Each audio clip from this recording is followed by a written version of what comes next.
এই বিতর্কিত বিষয়গুলোর কারণে নারীদের প্রকৃত যে সমস্যা তার সমাধানের পথকে তারা রুদ্ধ করে দিয়েছে। নারী বিষয়ক সংস্কার কমিশনে দেখতে পাইনি। এমনকি এই সংস্কার কমিশনের যে সুপারিশমালা পেশ করা হয়েছে, এখানে জুলাই বিপ্লবে অংশগ্রহণকারী নারীদের বিষয়ে কোনো সুপারিশ বা স্বীকৃতি আমরা এখানে দেখতে পাইনি। এটি আমাদের জন্য খুবই দুঃখজনক। সেজন্য আমরা বলতে চাই, এই সংস্কার কমিশন তার সার্বজনীন গ্রহণযোগ্যতা হারিয়েছে। যে কমিশন সকল মতাদর্শে এবং সকল শ্রেণী পেশার মানুষের ইচ্ছা এবং আকাঙ্ক্ষার প্রতিফলন হয়নি, তাকে আমরা কখনোই সার্বজনীন গ্রহণযোগ্য সংস্কার বলতে পারি না। দ্বিতীয়ত, আমি যে বিষয়টিকে দৃষ্টি আকর্ষণ করব, এই সংস্কার কমিশন যে সুপারিশমালা পেশ করেছে, কিছু কিছু বিষয় অবশ্যই তারা পজিটিভ বলার চেষ্টা করেছে। যেমন কর্মজীবী নারীদের জন্য ডে কেয়ার ব্যবস্থা, মাতৃত্বকালীন ছুটি, অন্যান্য কিছু বিষয় উঠে এসেছে। কিন্তু দুঃখজনক হলেও সত্য, এই ভালো কিছু বিষয় তাদের বিতর্কিত বিষয়ের জন্য কখনোই আলোর মুখ দেখবে না। কারণ তাদের বিতর্কের যে অংশগুলো এটা এত বেশি, এর আড়ালে আসলে এই ভালো দিকগুলো হারিয়ে যাবে। এবং আমার কাছে মনে হয়েছে তাদের এই বিতর্কিত বিষয়গুলোর কারণে নারীদের প্রকৃত যে সমস্যা তার সমাধানের পথকে তারা রুদ্ধ করে দিয়েছে। এবং এখানে যে উল্লেখিত বিষয়গুলো আপনারা দেখছেন, এখানে অনেক বেশি বিতর্কের সৃষ্টি করেছে।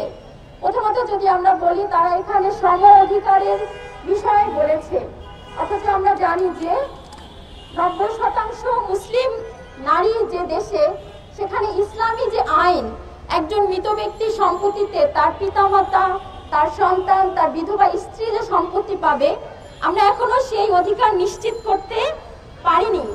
সেখানে নতুন একটা ইস্যু তৈরি করে নারীর যে প্রাপ্য অধিকার, সেখান থেকেও নারীকে প্রকৃত অর্থে বঞ্চিত করা হয়েছে।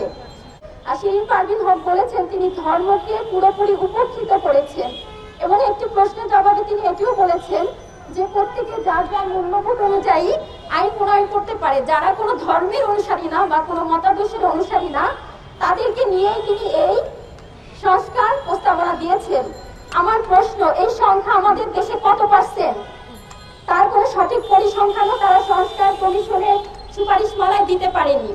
কোনো ধর্মকে অনুসরণ করে না এমন নারী আমাদের দেশে খুবই কম সংখ্যক, যাতে আসলে কোনো শতকরায় প্রকাশ করা হয়তো তাদের পক্ষে সম্ভব হয়নি।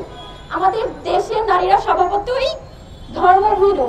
90% মুসলিম ছাড়াও আমরা দেখি এখানে হিন্দু, খ্রিস্টান, বৌদ্ধ প্রত্যেকে তার ধর্মকে অনুসরণ করে। এজন্য এখানে ধর্মের কোনো সুযোগ নেই। আমাদের এখানে আমরা দেখতে নারী সংস্কার কমিশনের এখানে কোনো ইসলামিক স্কলার ছিল না। এমনকি ইসলামিক ছাড়া অন্যান্য ধর্মের যে স্কলার, সেটাও আমরা এখানে দেখতে পারি।